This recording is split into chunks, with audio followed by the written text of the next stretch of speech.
Por medio de este video y para el curso Fundamentos de Seguridad en Redes del posgrado de Seguridad Informática, voy a presentar cómo se configura el proceso de autenticación hacia Ubuntu Server por medio del uso de llaves públicas y privadas del servicio de SSH.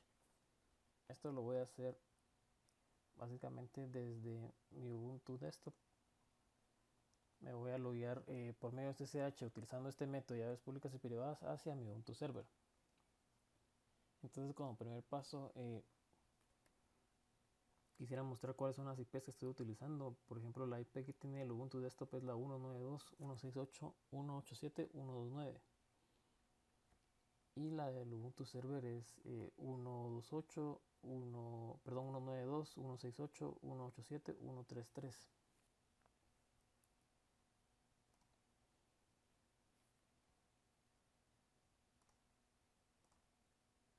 Entonces, el primer paso, el segundo paso sería o es instalar SSH Client en el Ubuntu Desktop y SSH Server en el Ubuntu Server.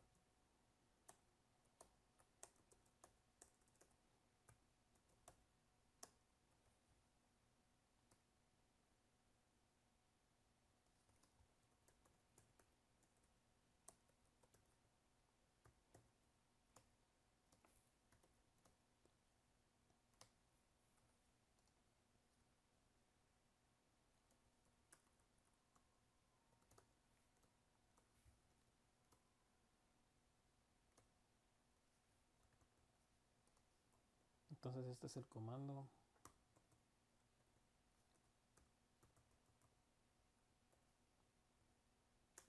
para el cliente. Utilizo sudo para obtener el privilegio de poder hacerlo con el password, obviamente. Y en el server pues es básicamente comando similar.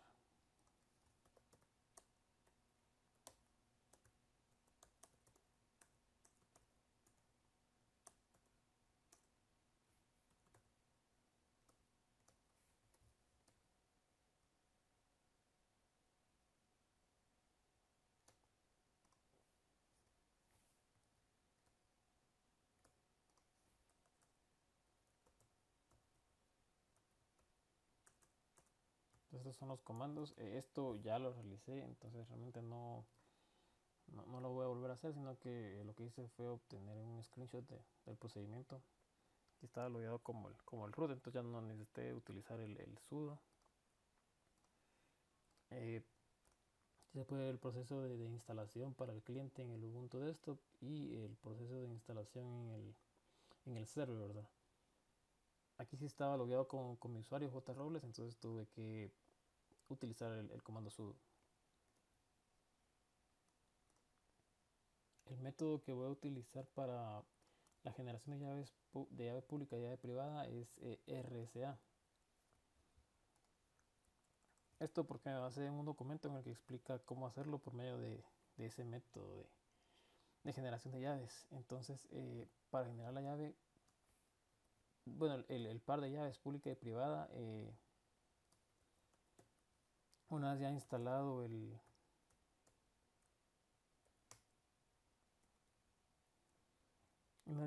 SSH, pues es posible generarlo para la autenticación SSH por medio de este comando SSH-keygen, sumándole los parámetros -trsa.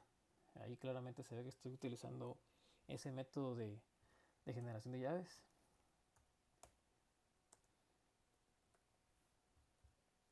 Esto también ya fue realizado, entonces aquí lo único que yo hice fue colocar un screenshot del procedimiento, ¿verdad? Si uno no trabaja con el puerto 22, que es el puerto default de SSH, puede con un parámetro adicional especificar sobre qué puerto. En este caso eso no es de interés, entonces el puerto siempre es el 22. Entonces aquí dice que está generando o que genera el par de llaves sobre RSA y me dice en dónde está ese archivo. En este caso es el de la privada. Me pide entrar un passphrase. En este caso no coloqué ningún carácter para esto, sino que únicamente le di enter. Entonces me indica en dónde se ha guardado la llave privada, y también me indica en dónde se ha guardado la llave pública. Es una llave de 2048 bits. También es posible especificar el tamaño si uno quiere hacerla más segura todavía con 4096, por ejemplo. En este caso yo la dejé con 2048. Entonces, para demostrar que sí está creada, que sí está creado este par, voy a abrir los documentos por medio de nano.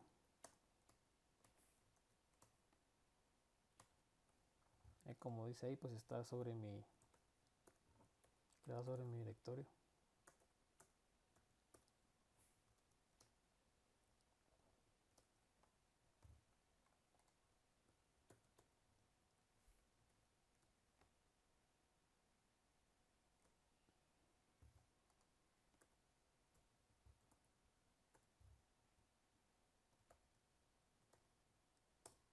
Entonces aquí podemos ver el archivo que contiene la llave privada. Es un archivo bastante grande. Mientras que este es el archivo que contiene la llave pública. Es un archivo una única línea, pero tiene bastantes, bueno, son los bits que utiliza la cantidad de bits que utiliza para generar esta llave. Entonces ese es digamos, el tercer paso, que es la creación o la generación de la llave pública y la llave privada, y la verificación de que esos archivos, llave pública y privada, pues existen. El siguiente paso es transferir, en este caso, la llave pública al server como siguiente punto para el proceso de autenticación por este método. Entonces eso también ya se hizo por medio del comando ssh-copy-id.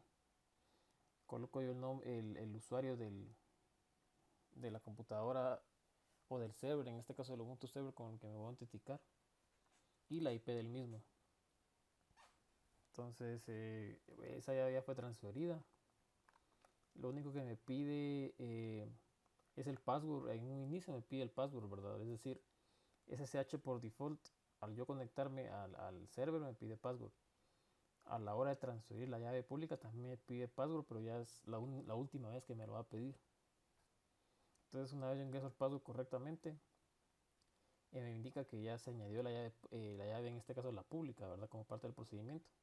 Y que ahora yo puedo loguearme únicamente colocando SSH la IP o SSH el usuario y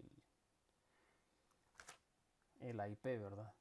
Es decir, ya no necesito contraseña para loguearme pues SSH, que es el objetivo de este video. Entonces, vamos a hacerlo. Como bien explicar al inicio del video, ahorita tengo la IP del Ubuntu Desktop. Entonces ahorita simplemente voy a venir y se puede hacer con el usuario arroba la IP o solo la IP. A partir de ahora yo ya puedo loguearme a mi Ubuntu server desde el desktop por medio de este método de llaves públicas y privadas, que es mucho más seguro que utilizar un password, porque un password, un password puede ser craqueado rápidamente. En cambio un par de llaves públicas y privadas, por la cantidad de bits que maneja, se hace muy complicado poder craquearlas, ¿verdad? 2048 bits es bastante seguro. Incluso se puede usar una mayor cantidad de bits, 4096 por ejemplo, según el documento en que me basé para realizar esto. Y bueno, es un método mucho más recomendado, ¿verdad?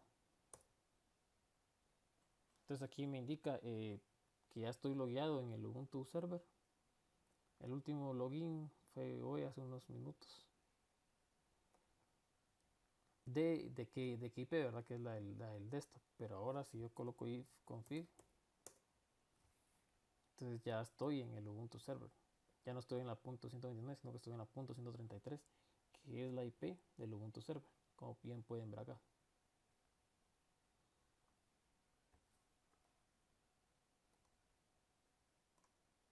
En el documento, como en un punto adicional, menciona que si en dado caso el par de llaves es craqueado y alguien externo puede utilizarlo para autenticarse al Ubuntu server, el passphrase es algo que da un poco de tiempo adicional, debido a que si bien es posible craquear las llaves públicas y privadas, al atacante le pediría el passphrase, lo que daría un poco de tiempo de mi parte para generar un nuevo par de llaves, ¿verdad? Es eliminar los actuales, generar un nuevo par de llaves y ya volverme a autenticar con ese nuevo par de llaves.